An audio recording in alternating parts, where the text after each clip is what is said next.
जब आप कंसीव करना चाह रहे हैं, नेचुरली ट्राई कर रहे हैं और चाह रहे हैं बेबी जल्दी हो जाए, इसके लिए आप सेक्स करते हुए कुछ सावधानियाँ भी बरत रहे हैं और चाहते हैं पोजीशन बेस्ट आपको मिले, जिससे जल्दी बच्चा रुक जाए। क्योंकि बहुत जगह लोग बोलते हैं कि डीप पेनिट्रेशन होगा तो चांसेस बढ़ेंगे, लेकिन डीप पेनिट्रेशन कई बार बहुत पेनफुल हो जाता है, तकलीफ होती है, अलग-अलग पोजीशंस हैं, तो हमें क्या करना है? कौन सी पोजीशन रहेगी जिसमें हम साथ रहें तो बच्चा जल्दी रुके? क्या ऐसी कोई चीज़ें हैं जिससे उसी महीने बच्चा रुकने में मदद मिलेगी, बीज अंदर तक जा पाएगा, स्पर्म्स जल्दी अंदर पहुँचेंगे? तो आइए इसके बारे में जानेंगे डॉक्टर मंदार से, जो पुरुष बांझपन विशेषज्ञ और आईवीएफ कंसल्टेंट हैं और इस फील्ड में 27 सालों से कार्य कर रहे हैं। तो पूछा गया है जल्दी बच्चा रुकने के लिए कौन सी बेहतर सेक्स पोजीशन हो और कौन सी ऐसी सेक्स पोजीशन है जहां पे आपका डीप पेनिट्रेशन हो और डीप इजैकुलेशन हो। तो पहले डीप पेनिट्रेशन मतलब क्या, ये हम लोग समझते हैं, उससे लोग क्या समझना चाहते हैं। डीप पेनिट्रेशन का मतलब ये है जहां पे लिंग बहुत गहरे में चला जाए, पेनिट्रेट करे, और वहां से इजैकुलेशन आपका बच्चेदानी के मुंह पर हो, या फिर पिछली जो जगह होती है, पिछली बच्चेदानी के मुंह की जो पिछली जगह होती है उसको पोस्टीरियर फॉर्निक्स बोलते हैं, वहां तक आपका बीज बहुत अंदर तक सीमेन पहुंच जाए, डिपॉजिट हो जाए। ये डीप पेनिट्रेशन के बाद में इजैकुलेशन बहुत डीप होना चाहिए, तभी आपको बच्चा रुकने के चांसेस होते हैं, ऐसे लोग कहते हैं। तो डीप पेनिट्रेशन तो आपने समझ लिया, फिर अभी हमको ये देखना है क्या ये जरूरी है। तो ये समझने के पहले आइए हमको कुछ उदाहरण से समझने की इससे कोशिश करते हैं। जैसे हम लोग गार्डन में पौधे को पानी देते हैं पाइप से, है कि नहीं, पाइप से पानी देते हैं, तो पाइप से जो प्रेशर होता है उससे पौधे को पानी देते हैं। लेकिन इसके लिए हम लोग क्या पौधे का वो जो पाइप है पौधे के एकदम पास में जाके पानी देते हैं, कि 4-5 फीट दूर से भी पानी देंगे तभी पौधे को पहुंचेगा? कैसे पहुंचेगा? क्योंकि पाइप में उतना प्रेशर होता है। फिर दूसरा, पुरुष लोग पेशाब करते हैं, खड़े होकर पेशाब करते हैं, तो वहां से जो पेशाब की धार निकलती है तो कितनी दूर निकलती है? देखा होगा ना, 2 से 3 फीट तो आराम से दूर निकलती है। क्या उनकी धोती गिरी हो जाती है? नहीं होती, क्योंकि उतना तो उनके लिंग के मसल्स में, पेरिनियल मसल में उतना तो प्रेशर होता है, उतना तो प्रेशर से ही लिंग से अपना यूरेथ्रा से पेशाब बाहर निकलता है। ओके। और तीसरा जो आपने देखा होगा, बहुत सारे लोग हस्तमैथुन करते हैं, मैस्टरबेशन। वैसे मैस्टरबेशन नॉर्मल है अगर लिमिट में किया जाए तो हस्तमैथुन करते हैं। वहां पे आपने देखा होगा जब पहला स्पर्ट निकलता है, सीमेन निकलता है, 2-3 बार में निकलता है ना, वो कैसे फोर्स से निकलता है ना, कम से कम 1 फीट तो जाता होगा। तो ये 3 उदाहरण से आपने देखा। वैसे ही जब भी एक्चुअल सेक्स करते हैं, वजाना के अंदर लिंग पेनिट्रेट होता है, तो थोड़ा भी पेनिट्रेशन हो गया, एक इंच भी हो गया, तभी भी उतना प्रेशर से वो सीमेन इतना दूर तक जाता है। बात समझे कि नहीं? इसके लिए एकदम डीपली जाके पेनिट्रेट करके बच्चेदानी के मुंह के पास ही डीप थ्रस्टिंग करके पेनिट्रेट करके ही निकालना चाहिए। इसका कोई मतलब नहीं है, उतना फोर्स होता है लिंग में, मसल्स में, पेरिनियल मसल्स में, इतना फोर्स से वो बाहर निकलता है। तो डीप पेनिट्रेशन की वजह से जल्द बच्चा होगा, ऐसी कोई भी बात नहीं है। दूसरी चीज, बहुत बार लोग जो डीप थ्रस्टिंग करते हैं, डीप पेनिट्रेशन करते हैं, उनको लगता है वो जो लेडी होती है, फीमेल पार्टनर होते हैं, उसको बहुत मजा आ रहा है इसलिए वो मजे से चिल्ला रहे। नहीं, ऐसा नहीं होता है। जब भी आपका जो लिंग है वो आपको बच्चेदानी के मुंह को, जिसको सर्विक्स बोलते हैं, उसको जोर से जब टच करेगा तो बहुत सेंसिटिव पार्ट होता है, उसके पेन होगा, उससे उससे इंजुरी भी हो सकती है, या फिर जो पोस्टीरियर फॉर्निक्स है, वजाना का पार्ट है, उससे टेयर भी हो सकता है, लैसरेशंस भी हो सकते हैं। ओके। तो पेन की वजह से वो चिल्ला रही है, ऐसा मत समझिए कि उसमें कोई उसको मजा आ रहा है। तो जल्दी बच्चा रुकने के लिए आपने देख लिया, डीप पेनिट्रेशन की ऐसी कोई आवश्यकता नहीं है, बस सीमेन अंदर पहुंचना चाहिए। तो अभी पोजीशंस के बारे में हम लोग उसको 2 ग्रुप में देखेंगे, एक मॉडर्न टाइम्स है और एक एंशियंट टाइम्स है, पुराना जमाना, पुराना समय, जहां पे लोगों ने उसको एक आर्ट की तरह डेवलप किया था। सेक्स एक प्रोक्रिएशन का भी जरिया था और एक प्लेजर का भी, उनसे उनको सुख मिलता था। उन्होंने आर्ट करके डेवलप किया था, उससे बहुत सारे शास्त्र भी लिखे गए थे, जैसे कामसूत्रा है, कोक शास्त्र है। 84 पोजीशंस उन्होंने इन्वेंट किए थे। शायद उन्होंने इस तरह से किए होंगे क्योंकि उनको बोर्डम होता होगा, एक ही पोजीशन में, 2 ही पोजीशन में। इनोवेटिव लोग थे और वो प्लेजर के लिए, सुख मिलने के लिए, तो बच्चा पैदा करना एक बाई प्रोडक्ट था।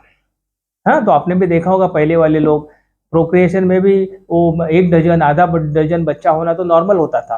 अभी मॉडर्न जमाने में क्या हुआ है, हमारे पास 4-5 पोजीशंस है, और हम लोग अभी इतना कोई पराक्रमी सुरमाए नहीं होते हैं जहाँ पे आधा डजन, 1 डजन बच्चे पैदा करते हैं, 1-2 बच्चे पैदा कर लेते हैं लोग। ओके। तो वहां पे अभी अपने पास मॉडर्न जमाने के बाद इसमें जो अपने पास जो है पोजीशंस है, 4-5 पोजीशंस है, उसके बारे में हम लोग बात करेंगे, 4-5 पोजीशन के बारे में। तो अभी जो मॉडर्न जमाने में है यूजुअली 4-5 लोग पोजीशन ट्राई करते हैं, उसमें एक मिशनरी पोजीशन होता है, सबको ही मालूम ही है, यहाँ पे मैन ऑन टॉप होता है। दूसरी पोजीशन जो है जो वुमन ऑन टॉप होता है। तीसरी पोजीशन रियर एंट्री बोलते हैं जिसको, जहाँ पे डॉगी स्टाइल भी बोलते हैं, वुमन ऑन 4 या नीलिंग पोजीशन बोलते हैं। चौथी भी पोजीशन होती है जो लोग साइड बाय साइड भी ट्राई करते हैं।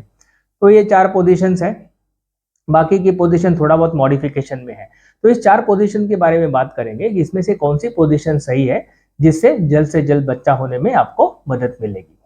तो इसके लिए हम लोग ने 4 क्राइटेरिया इसमें लगाए हैं। निकष, पहला निकष होना चाहिए जो भी पोजीशन हो आपकी वो इजी होनी चाहिए। दूसरा निकष होता है वो कंफर्टेबल होनी चाहिए। तीसरा प्लेजरेबल होनी चाहिए। और चौथा इंट्रोमिशन कंप्लीट होना चाहिए। इंट्रोमिशन मतलब कंप्लीट डिपोजिशन, सीमेन कंप्लीटली अंदर जाके डिपॉजिट होना चाहिए। ये 4 क्राइटेरिया आप समझ लीजिए, याद रखिए। तो अभी पहली पोजीशन लेते हैं हम लोग, जहाँ पे मिशनरी पोजीशन है, जहाँ पे सारा कमांड जो होता है वो मेल पार्टनर पे होता है। लेडीज जो होती है फीमेल पार्टनर वो lying down on the bed होती है और मेल पार्टनर ऊपर से करता है। तो ये इजी है उसके लिए, कंफर्टेबल है उसके लिए प्लेजरेबल है। इतनी ज्यादा प्लेजरेबल है तो बहुत जल्दी उसका सीमेन निकल आता है। और इंट्रोमिशन डिपोजिशन जो सीमेन का होता है वो भी परफेक्टली अच्छा हो जाता है। लेकिन लेडीज के लिए क्या है, हाँ, ये इसके लिए इसकी कोई मूवमेंट नहीं होती है कि नहीं। अगर फीमेल जो मेल पार्टनर है वो अगर हेवी हो, वजन से ज्यादा हो, तो उसको क्रश हो जाएगी। वैसे ही लेडीज डेलिकेट सी होती है, ओके, नाजुक होती है। ऊपर से अगर ये मेल पार्टनर का वजन ज्यादा है, तोंद है, हेफ्टी है, तो फिर उसको क्रश हो जाएगी। तो उसके लिए बहुत ज्यादा इजी और कंफर्टेबल नहीं है, उसको कोई मूवमेंट ही नहीं मिलता है और उसको प्लेजर नहीं मिलता है। क्योंकि जब तक वो शुरू नहीं होती तब तक ये खत्म हो जाते हैं इजैकुलेशन करके, क्योंकि उसको इजैकुलेशन जल्दी हो जाता है इस पोजीशन में। तो आपने देख लिया, इंट्रोमिशन के लिए बहुत अच्छी पोजीशन है। लेकिन अभी दूसरी पोजीशन वुमन ऑन टॉप, यहाँ पे इजी, यहाँ पे जो कमांडिंग पोजीशन होती है वुमन के पास होती है, लेडी के पास होती है। इजी है उसके लिए, कंफर्टेबल भी है, अच्छी प्लेजरेबल भी उसके लिए। तीनों चीजें जो easy, comfortable, pleasurable male partner के लिए भी है, लेकिन लेडीज के लिए ज्यादा प्लेजरेबल है। लेकिन यहाँ पे इंट्रोमिशन में भी प्रॉब्लम है, डिपोजिशन ठीक से नहीं होगा, क्योंकि एंटी ग्रेविटी जा रहा है ना। ग्रेविटी में क्या होता है, एप्पल ऊपर से नीचे गिरता है, तो नीचे जो स्पर्ट ऊपर होगा और जब पहले निकलता है तो लिक्विड फॉर्म में होता है, जेल जैसा नहीं होता है। जेल जैसा होगा, पेशाब अगर जेल जैसा होगा तो यूरेथ्रा में चिपक जाएगा ना, बाहर निकलेगा ही नहीं, परेशानी होगी निकलने में। तो पहले तो लिक्विड फॉर्म में होता है, इसलिए जब निकलता है तो तुरंत वो ग्रेविटी की वजह से नीचे नीचे स्पिल हो सकता है। तो ये इंट्रोमेशन के लिए, सीमेंट डिपोजिशन के लिए सही पोजीशन नहीं है। तो अभी तीसरी पोजीशन की तरफ जाएंगे हम लोग, जो रियर एंट्री होती है। यही काफी एम्पावरिंग पोजीशन है मेल पार्टनर के लिए, ओके। तो ये उसके लिए बहुत ही ज्यादा इजी है, एम्पावरिंग है, कंफर्टेबल है, प्लेजरेबल भी है। कमांडिंग पोजीशन से ज्यादा एम्पावरिंग है ये। लेकिन लेडीज के लिए अगर वो बहुत डीपली थर्स्ट कर देगा तो बहुत पेनफुल हो सकती है, ओके। और अगर यूट्रस रेट्रोवर्टेड है तो डिपोजिशन के लिए अच्छी है, अदरवाइज डिपोजिशन के लिए भी अच्छी नहीं है, ओके। एंटीवर्टेड यूट्रस मतलब यूट्रस जो ऊपर की तरफ बच्चेदानी जो है वो पेट की तरफ झुकी हुई, तो उसको एंटीवर्टेड बोलते हैं। पीछे की तरफ झुकी हुई तो रेट्रोवर्टेड। तो रेट्रोवर्टेड हो, पीछे की तरफ झुकी हुई है स्पाइन की तरफ, तो ये पोजीशन ठीक है, अदरवाइज ठीक इंट्रोमिशन के लिए मतलब डिपोजिशन ऑफ स्पर्म के लिए, सीमेन के लिए सही नहीं है, ओके। अब ये 3 पोजीशन के बारे में हमने बात की। तो अभी करना क्या है, तो मेरा यही सुझाव है, आप जब पेनिट्रेशन करते हैं, सेक्स करते हैं, तो ये 3 पोजीशन आप अदल बदल के कर ले। लेकिन जब आपको इंट्रोमिशन करना है, पेनिट्रेशन करने के बाद इजैकुलेशन करना है, तो मिशनरी पोजीशन में आ जाइए। या फिर अगर वजन है, जो मेल पार्टनर है वो हेफ्टी है, वजनदार है, थाइज उसके बड़े थिक है, तो ऐसे में 2 पोजीशन और मैं आपको बताता हूँ, जिसको बोलते हैं एल शेप पोजीशन।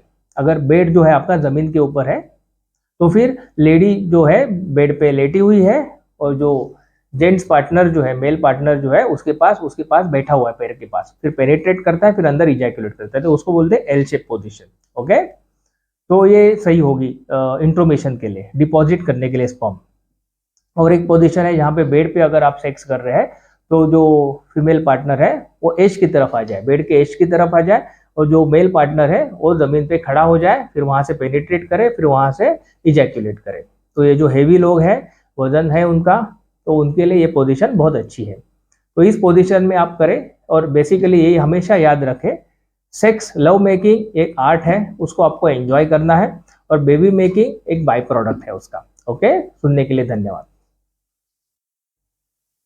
आपने डॉक्टर साहब से समझ लिया सेक्स के लिए पोजीशन के बारे में, कौन सी पोजीशन है जो आपको कंफर्टेबल हो, इजी हो, प्लेजरेबल हो, इस चीज़ का ध्यान रखें। लेकिन कई बार लोग कंप्लेन करते हैं, बताते हैं कि हम किसी भी तरीके से साथ रहें, कुछ भी करें, जहाँ साथ रहते हैं, संबंध रखते हैं, पानी तुरंत बाहर निकल आता है, पूरा का पूरा सीमेन ही बाहर लीक हो जाता है। अगर ऐसा रहेगा तो बच्चा रुकेगा कैसे? हम कोई भी पोजीशन करते हैं तो परेशानी होती है। तो अगले वीडियो में हम लोग इसी बारे में बात करेंगे कि अगर पानी बाहर निकल आता है तो क्या करना पड़ेगा।